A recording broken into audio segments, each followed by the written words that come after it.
very honored and delighted to have as our speaker tonight a person who knows about guns from an incredible variety of perspectives. John Morse is someone who's a Colorado native, grew up in the Colorado Springs area. He has a number of degrees. He got a PhD in public affairs at University of Colorado, Denver. He got a Master of Public Administration degree at University of Colorado, Colorado Springs. Got an MBA at Regis University. So he's certainly an educated person. He started, maybe can straighten out some of these things. He began working as a certified public accountant in Colorado Springs, but must have found that too boring because next thing I see on his resume, he's working for the police department in Colorado Springs as a law enforcement policeman and worked there for a number of years. And after that, he moved down to the city of Fountain, which is just south of Colorado Springs, to work in their police department and wound up serving as chief of police of Fountain, Colorado. He decided he wanted to get back into public affairs and ran for Colorado State Senate in 2006, was elected, and began serving in the State House in 2007. He became the president of the Colorado Senate in 2013, which was that tumultuous year right after Sandy Hook, when a large number of gun safety bills were being debated at the State House. Many of us were down there and watched the sheer chaos in the State House when those things were being debated. And John Morse kept a steady hand and helped get 5 very important gun safety bills passed. He's now living in the Denver area and working again as a certified public accountant. So if you need help with taxes, he probably can help you out. We're honored, and please join me in a warm welcome for Senator John Morse.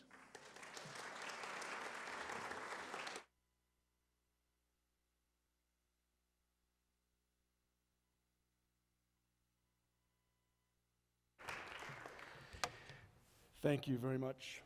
You know, still too many people are dying from gun violence, but it's not because the people in this room have not been absolutely committed to doing something about that. So for that, you have my absolute heartfelt thank you. Those of you that haven't lost loved ones and are involved, and those of you that have lost loved ones and have to think about this every minute of every day. It's so fascinating, you know, people talk to me about, well, you were recalled. I mean, you were thrown out of office, ridden out of Colorado Springs on a rail, which I was happy to take. And there probably isn't going to be a train between here and Colorado Springs anytime soon. But it's, you know, I mean, police officers and firefighters put their lives on the line all the time. And now we live in a society where teachers and pastors get to put their lives on the line too. All because we misinterpret the Second Amendment in a very big way. It just drives me completely out of my mind. But very clearly I can pontificate about this for quite some time, so I am literally going to set my timer for 20 minutes so that you know when this thing goes off that I didn't forget to turn off my cell phone, but rather I want to make sure that I don't go on and I have a chance to talk about what you want to talk about with respect to questions and maybe even get some sense of what you're thinking and feeling about what's going on and where we are, because I now, you know, sit very comfortably in an office at 17th and Grant, cranking out tax returns that's 2 blocks and 3 worlds away from the state capitol. So that's very, very peaceful compared to what we're up against here, and we need folks like you involved in this. But I don't have to say that because people like you literally are already involved in this, and we couldn't do it without you. But it is such a small price for all of us to pay to make sure that we don't join this club that no one wants to join. Jerry gave me a series of questions that he thought that I should address as part of this, and one of those questions was, what was it like to go to the White House? Because a couple weeks ago, when the president announced that he was going to do the executive order, that was on a Tuesday, and on Saturday, I got an email that when I opened it was a gold embossed kind of invitation thing, and it says, "The president requests the pleasure of your company at a meeting on Tuesday, January 6th, and this was, or maybe it was the 5th, this was Saturday, January 2nd. So there was a staff member's name down at the bottom of the email, and so I called her about 8:15 our time, 10:15 her time, and I said, "I'm getting fraudulent email." And she said, "No, you're not. We know with this short notice the chances are not good that you will be able to come, but we really hope that you do. We really think that it's important for you to be there, and we'd also like to get a hold of Angela Giron, who was serving with me in the Senate and was recalled from Pueblo, as you will recall, but we're having trouble finding her," and I said I might be able to help with that, and sure enough, 48 hours later, she and I were on a plane from here to Atlanta to DC, and then 24 hours or so left on that, back to Chicago and back to Denver, and it was amazing, and others here were there, like Jane, but she was there in a very different capacity. She lost her sister, and there were a bunch of other people on the stage behind the president when this was happening, and I'm not much of a Facebook poster, I'm more of a Facebook gawker, and not even much of that, truthfully. But I put a picture, and I took a picture because I got a second row seat, which was so amazing, behind Congresswoman Giffords and her husband, Captain Giffords. And I was taking pictures, which are still on my phone, where I was trying to capture everyone that was on the dais, because on the far side was a portrait of George Washington that hangs in the East Room of the White House. And then next was the vice president, and then the president, and then a whole bunch of people behind him. And so I took several pictures to try to get everybody, because there were some folks in wheelchairs, and there were folks standing, and there was the president and the vice president in pictures. And I wanted to capture everybody so that I could put it on Facebook, and I did. And I said, how do you get the privilege of standing on the stage when the president makes these kinds of historic remarks? You're either put in a wheelchair by a gun, or someone that you love is taken from you by a gun. That's how. Not a place you want to be.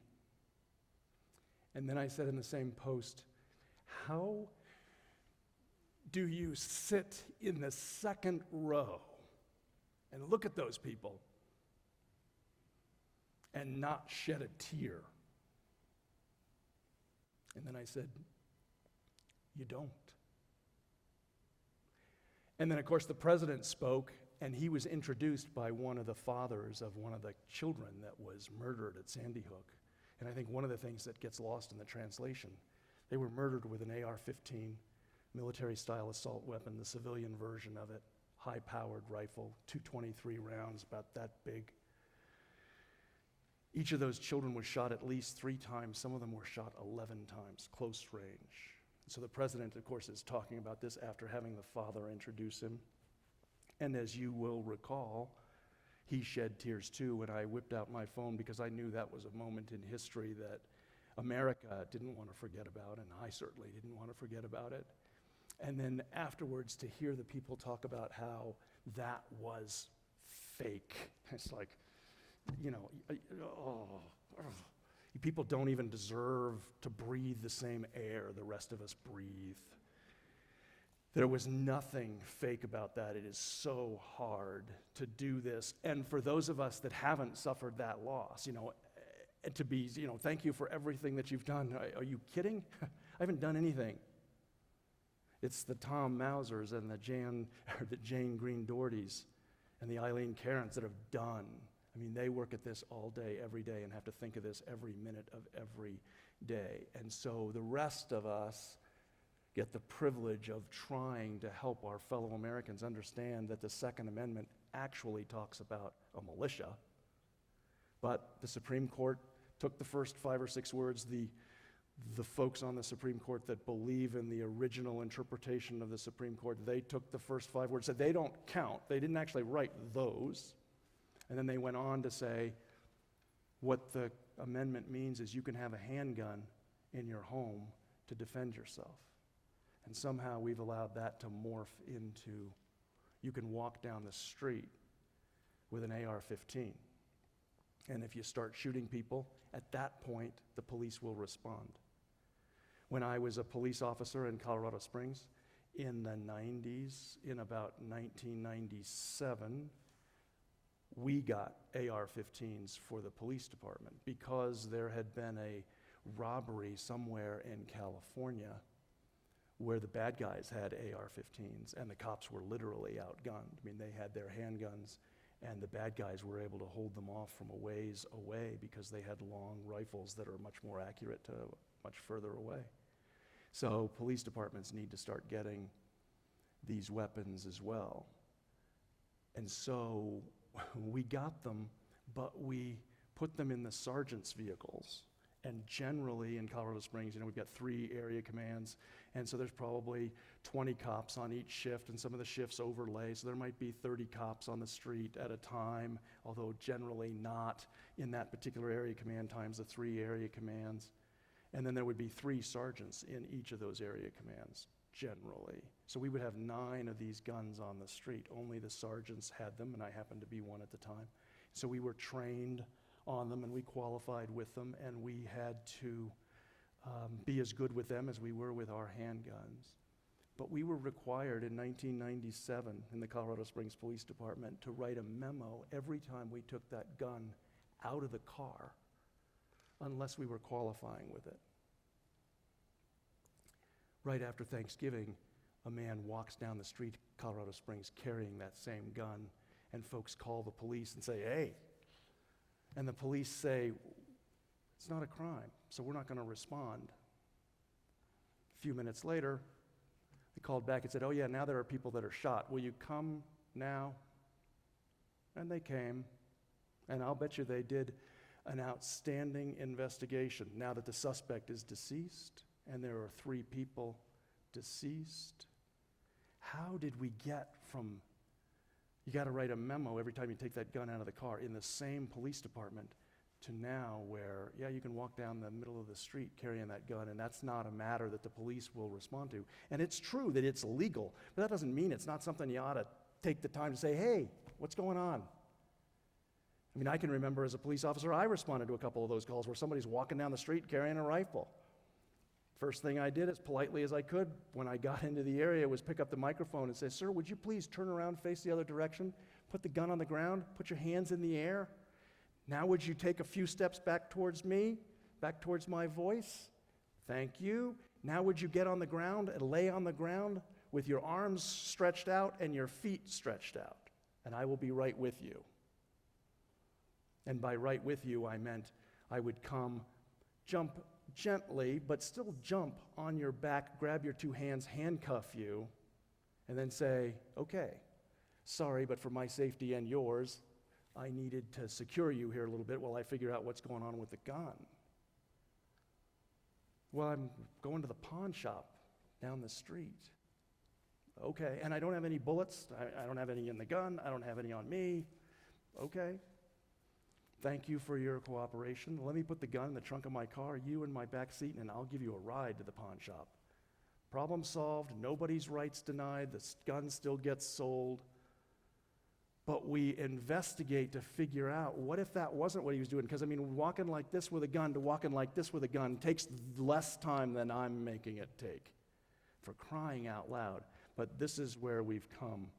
And so it really is important to you.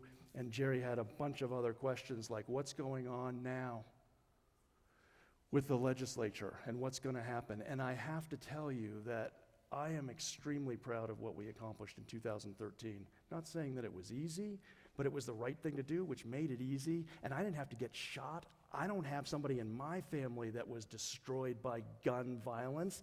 I just believe in the principles of democracy, and of course you can have a handgun in your house to keep you safe, and you can take a rifle into the woods and hunt deer, but Judas Priest, it's stupid to have you take a military-style assault weapon, walk down the middle of the street, and you get to decide whether somebody lives or dies, and until you start to make that decision, we don't do anything about it. No, no, no. But since 2013, I have to tell you, the leadership that our elected officials have exercised on this issue has been non-existent until the president called me to Washington, D.C. earlier this month. I am really horrified, truthfully, with my own party, which is Democratic, that we haven't stood up and said, we've made some progress, and Colorado is safer than it was, but it's nowhere near as safe as it could be. It's nowhere near as safe as it should be. This is common sense stuff that doesn't infringe on anybody's rights, and anybody that thinks it does is probably crazy enough that they probably shouldn't have access to a firearm. But we've got to do something to hold our elected officials accountable. It's not okay, in my view, to say, well, this is a politically difficult issue. To some extent it is, I get it. And it may cost you your political career. It cost me mine. But I would pay that 10 million times over than to sit where Jane sits or to sit where Tom sits. And we have no idea which one of the next one of us is going to be that person. And so I'm down a little, I get it, but I still want to make sure you understand that I'm up on you because you're here doing something about this long before it touches you, some of you, not all of you. Unfortunately, some of you have been horrifically touched.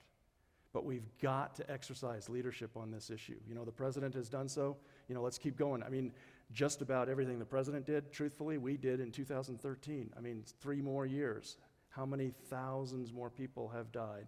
And how many thousands more need to die, especially one at a time when we really don't care? I mean, you know, so some black kid was killed in Detroit. That's not really my problem. It's all of our problem. Because, you know, I have no idea how many gun things I've been to between being a paramedic and being a cop, but I spent 27 years doing those 2 things. And, you know, it's probably not as many as 200, but it's well over 100. And there were 2 things that you should know about every one of those situations. And some of them were homicides, some of them were suicides, some of them were accidental, some of them were unintentional. But every single one had 2 things in common. One, there was a gun involved. Every single time. Did I have suicides with ropes? Yes, but I can count them on less than one hand. And every one of them was preventable. And that's what's so aggravating as we sit here, is people are dying needlessly because we won't take on, our elected officials won't take on this issue. 90% of the people agree with us. We ought to have background checks. Not everybody should have a gun. The Supreme Court says that clearly in that case that changes the first 5 words. We can decide who does and who doesn't, and there are reasons why you shouldn't have a gun. People believe in that, but our elected officials won't make it so. Nationwide, we've made it so here in Colorado. Here in Colorado, you already had to have background check if you went to a gun store.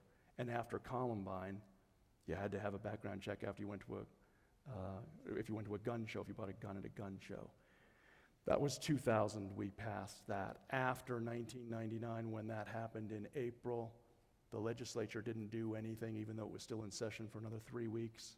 Came back the next year. Well, it's too little time. We can pass a bill in 3 days, and we do on a regular basis. But now there's not enough time. and we don't want to politicize this. Saving lives, my God, we can't politicize that. So they did nothing. And then the next year, they came back and they had the full 120 days. They did nothing. And so the people put a ballot measure on and made background checks and gun shows required in 2000 in Colorado. To this day, they're not required in many states, including Wyoming, just to our north. So we already had all that in Colorado. What we did in 2013 that was so horrifically offensive was we required that if you're going to buy a gun from me out of the trunk of my car, you got to have a background check. Universal background checks is what it's called. It doesn't matter where you buy the gun, you need to have a background check. And if you don't qualify, you don't get a gun.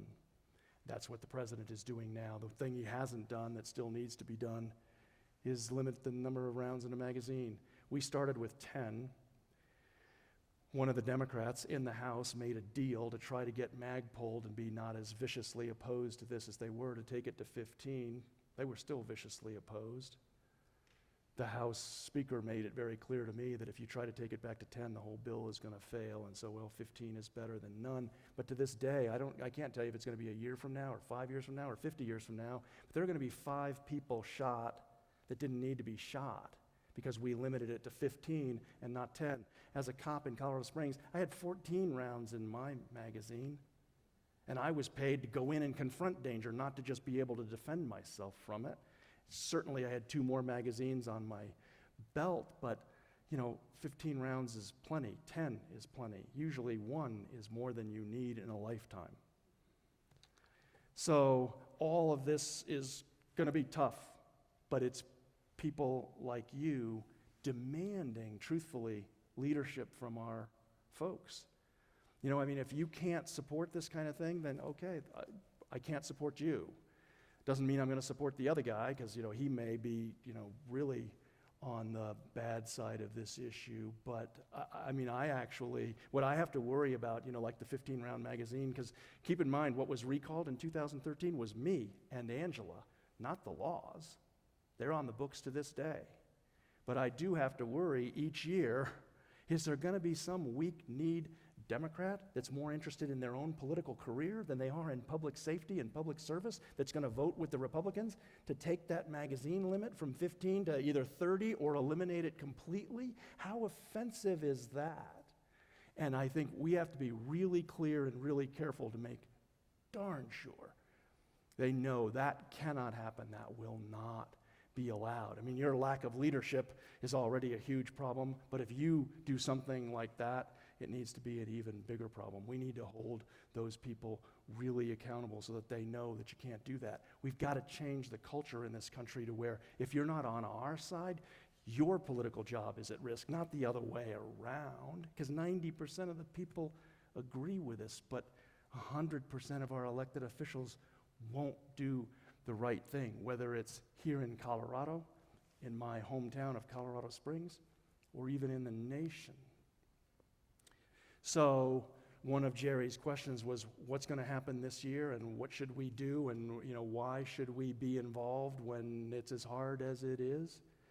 I haven't reviewed every bill that's going on this year. I don't have to anymore.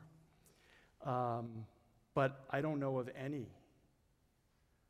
common sense gun safety measures that are being introduced. I know the Republicans are, introducing some of their crazy ideas, most of which hopefully will die in the House. They won't die in the Senate, but hopefully they'll die in the House. And this year, the rhetoric is way down, and I would suggest to you, and then I'll shut up and take a question or two, with the rhetoric down, now might be exactly the time to be talking about these things and to be at the Capitol talking about how ridiculous it is that people can conceal carry if they own a gun. Because lots of those people bought those guns long before background checks. And truthfully, and we each know this in our own lives, we come and go ourselves. I don't know if I'm as stable now as I was 15 years ago or 15 months ago. So, it's the kind of thing that needs to be repeated, and more guns is, the problem is too many guns on the street, and their solution is, let's put more guns on the street. That's just absolutely ridiculous. So I knew I would run out of time, so I'm going to stop and take whatever questions so that I can talk about what you care about instead of what I care about. Thank you very much for that.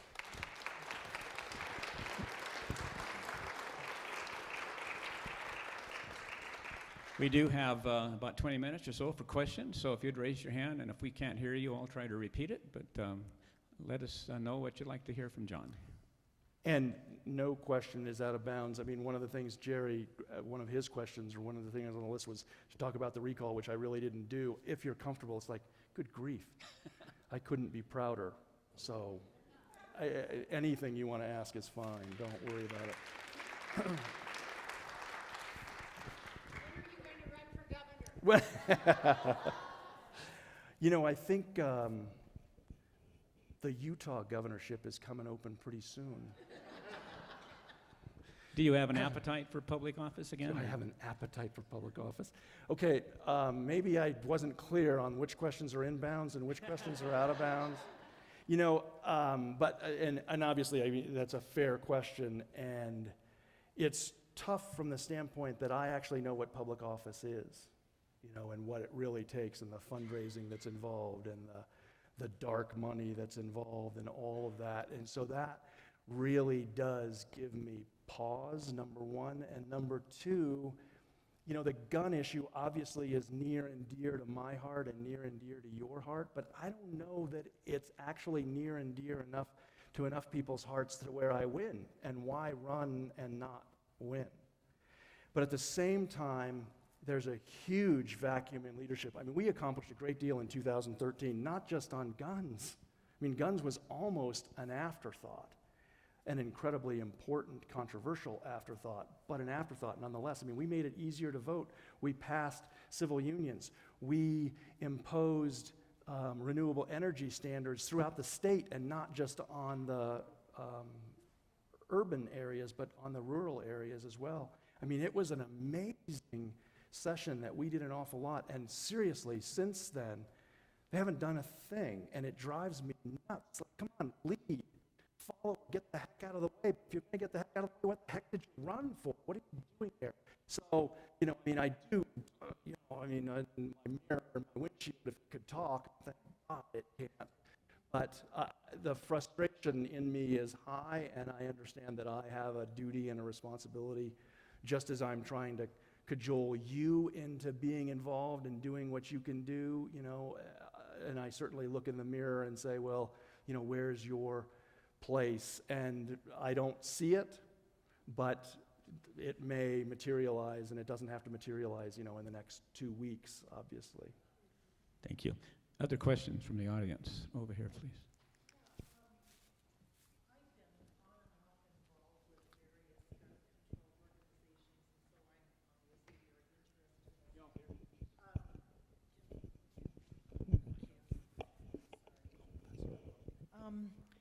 Anyway, a couple weeks ago, I think it was, there were several documentaries on TV that I watched, and one of the things that was so interesting, because one of the things they brought up was they were comparing gun control organizations to the NRA.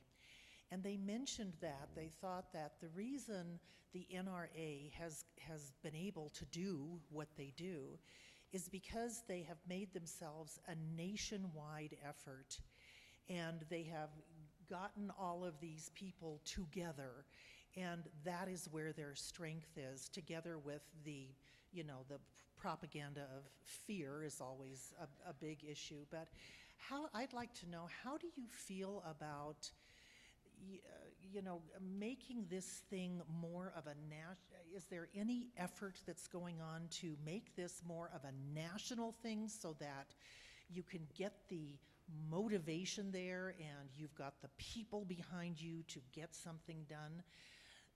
That just put a fire in me when I saw that documentary, and that's part of the reason I'm here tonight. So I'd like to know what your thoughts are about that. Well, so regardless of what I say, stay and fight like hell. I do think that one of the missing pieces that people have to understand is part of why the NRA is as successful as it is because of money. an amazing amount of money that we don't even see. And so it's just like the Tea Party movement. I mean, wow, citizens from all across the country rising up and, you know, taking their country back from people like them that took it from us. Nonsense. They were bought and paid for by the Koch brothers. You know, I mean, those buses that people lined up in and whatnot, they were paid for by someone.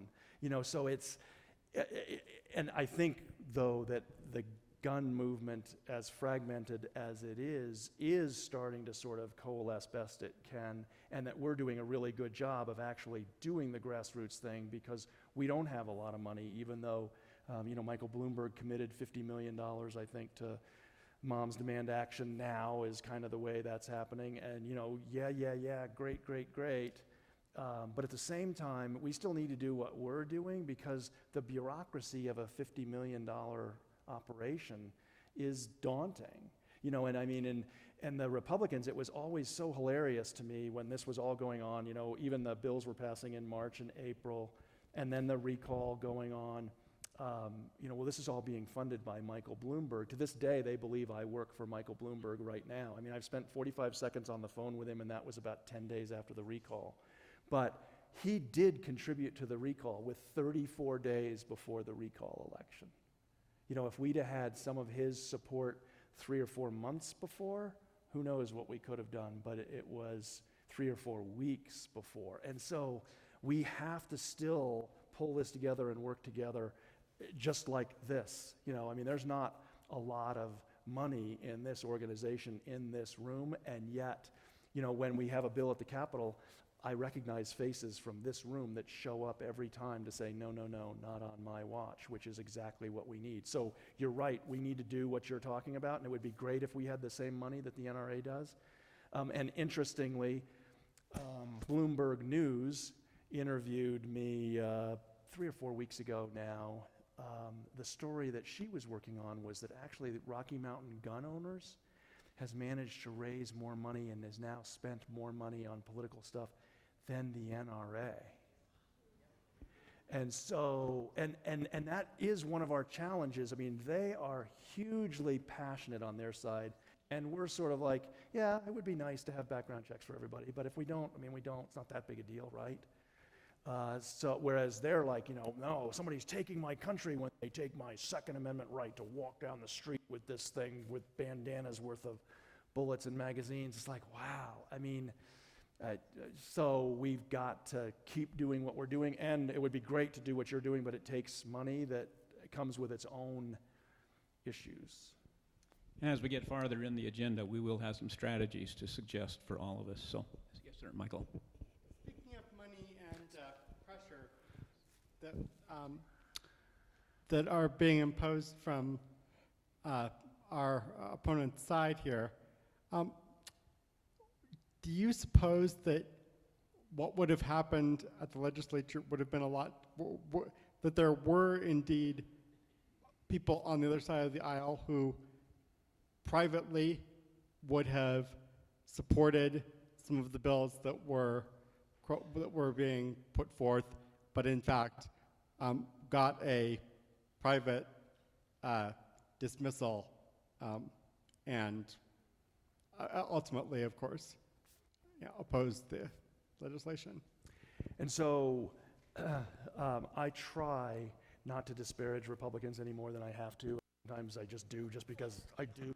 I do because, you know, number one, they're human beings. Number two, there's a difference between a Republican on the street and an elected Republican. But the Republican Party, as we've all know, and we can see in the presidential race right now, you know, has moved so far to the right that it really is just amazing. But I still had good relationships with the folks on the other side of the aisle. And so when this first happened, and of course, keep in mind, the session started about January 10th or 11th, and that was less than a month or right at a month after Newtown had happened, and this country was still raw from that. And so I called, and that's not the right word, truthfully. I mean, I had conversations with, I didn't call them in to have these conversations, but I met with some of the leaders of the Republican Party in the Senate and said, what can we do together? Come on. There's got to be something. I mean, I'll take almost anything. And they literally said to me, and they liked me because I am likable, damn it. They said, John, we have no choice. This is a base issue. We have no choice but to shove this down your throat sideways. And we're just telling you that's exactly what we're going to do, just so you know. And we had that kind of a relationship. I mean, every once in a while it's like, hey, I know you're not going to like this, but today's going to be a bad day because we're going to do X, Y, and Z. And because we did have that kind of working relationship. I mean, it looks like in the Denver Post we hate one another and can't be in the same room, but it's not really true. But it is true that you can't sometimes make a deal with the devil. And so there was never anything that they were willing to do. And even on the mental health thing, I believe to this day on the mental health thing, that's all a smokescreen to keep away from the fact that every shooting I've ever been to involved a gun. The problem is the guns, stupid. More questions? No, I'm going to jump back and forth here if I can. Joan? You have an organization, is that not true? Is it a 501c3? It's C4, so it's not tax deductible. And so, yes, I have a C4 that I send out emails and things like that and try to stay involved. It's called Americans for Principled Leadership. Tina's got a question. Okay. Yeah.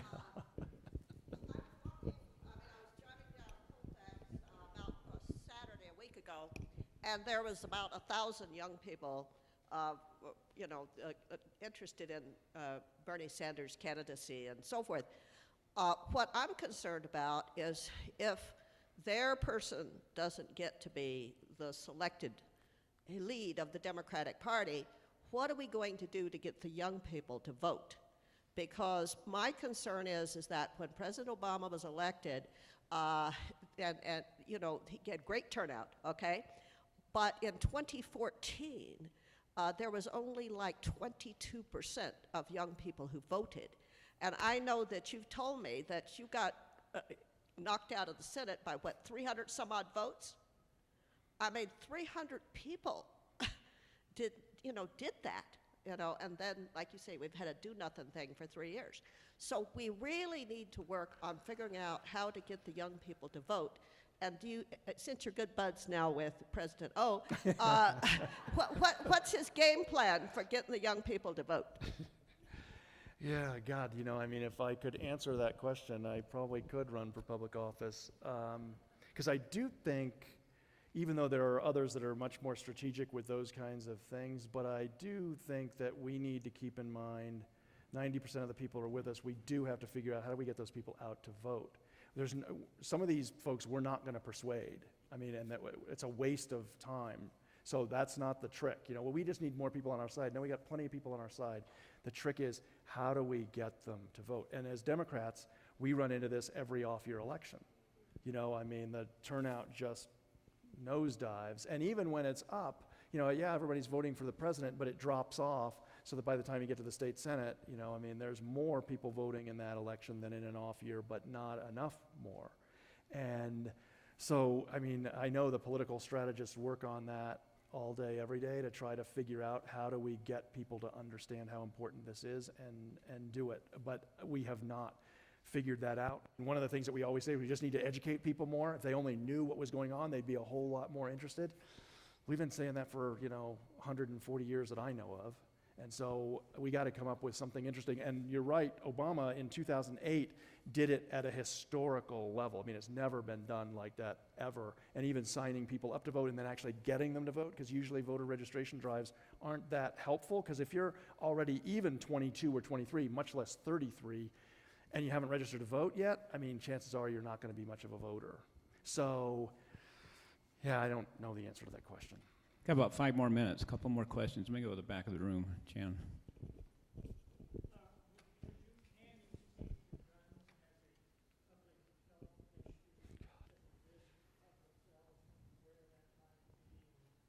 Guns as a risk to public health.